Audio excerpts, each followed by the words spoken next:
La population s'exécute toujours suite à la décision du gouvernement de dégager les espaces publics dans les grandes villes du Bénin. Annoncé en Conseil des ministres depuis 6 mois, le délai de grâce accordé aux occupants des domaines publics a expiré depuis le 31 décembre 2016.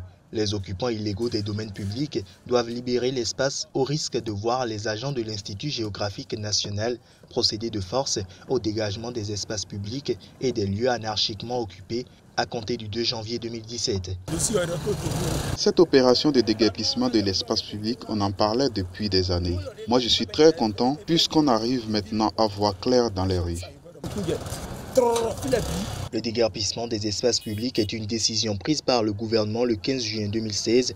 Cette décision gouvernementale, qui s'étend à d'autres villes du Bénin, est conjointement suivie par les ministères, les préfectures et les mairies. Pour le ministre du Cadre de vie, José Tonato, nos villes sont en perte de vitalité, notre cadre de vie est dégradé et manque d'attractivité. L'occupation anarchique des trottoirs et terre-pleins centraux, l'encombrement de la circulation, la paralysie de la mobilité, l'insalubrité, les risques d'accidents, bref, la laideur de la ville, a-t-il fait savoir. Nous sommes installés sur la terre, c'est-à-dire sur le lieu de l'État, et nous devons quitter, ce n'est pas notre droit. Le mécontentement, ça doit créer. Mais nous, c'est pour un temps. C'est pour un temps. Et ça va passer. Après la libération du domaine public, qu'est-ce qui est vraiment prévu pour rendre viable Cotonou? Pour José Tonato, le plan d'aménagement de Cotonou en gestation fera d'elle une ville belle et attractive.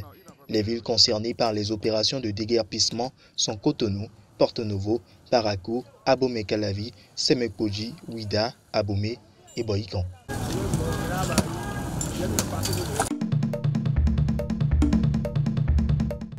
C'est finalement du 19 juin au 6 juillet que se tiendra le premier procès dans l'affaire des biens mal acquis.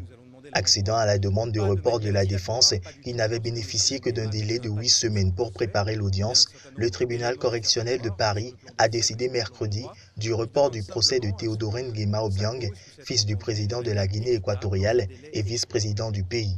9 audiences sont prévues devant la 32e chambre du tribunal. Ancien ministre de l'Agriculture et des Forêts, promu fin juin vice-président par son père Théodoro Obiang Nguema, le prévenu est poursuivi pour blanchiment d'abus de biens sociaux, de détournement de fonds publics, d'abus de confiance et de corruption. Il encourt jusqu'à 10 ans d'emprisonnement et une amende qui pourrait atteindre quelques 50 millions d'euros, mais conteste les infractions qui lui sont reprochées. Le fils Obiang Nguema est accusé de s'être bâti frauduleusement un important patrimoine en France.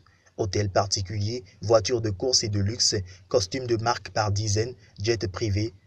L'enquête, ouverte par des plaintes des associations Sherpa et Transparency International, a mis au jour l'ampleur des biens et de dépenses somptuaires qui restent très éloignés du quotidien de la Guinée équatoriale, petit pays pétrolier d'Afrique centrale dont plus de la moitié des habitants vivent sous le seuil de pauvreté. Quand il est à Paris, Théodorin Obiang, éternel célibataire au look savamment étudié, dépense des mallettes entières de liquide chez les couturiers de l'avenue Montaigne. Au terme de l'instruction, les juges ont estimé que son patrimoine, évalué à plus d'une centaine de millions d'euros, ne peut avoir été financé par ses seuls revenus officiels, mais est issu des détournements de fonds publics, de la corruption.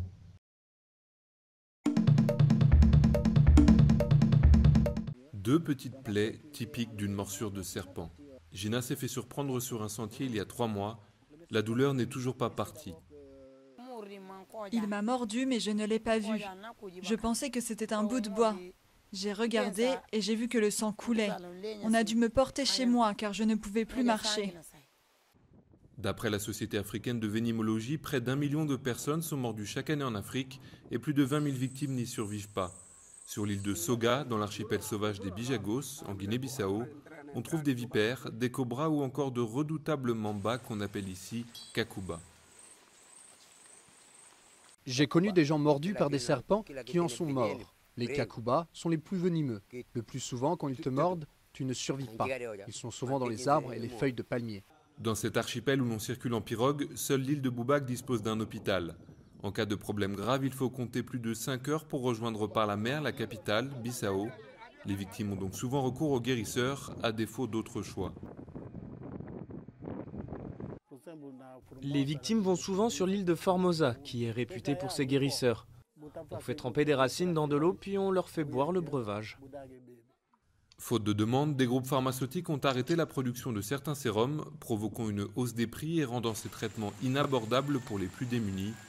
L'OMS espère aujourd'hui susciter l'intérêt de nouveaux laboratoires pour le marché africain, dont le potentiel s'estime à 40 millions d'euros.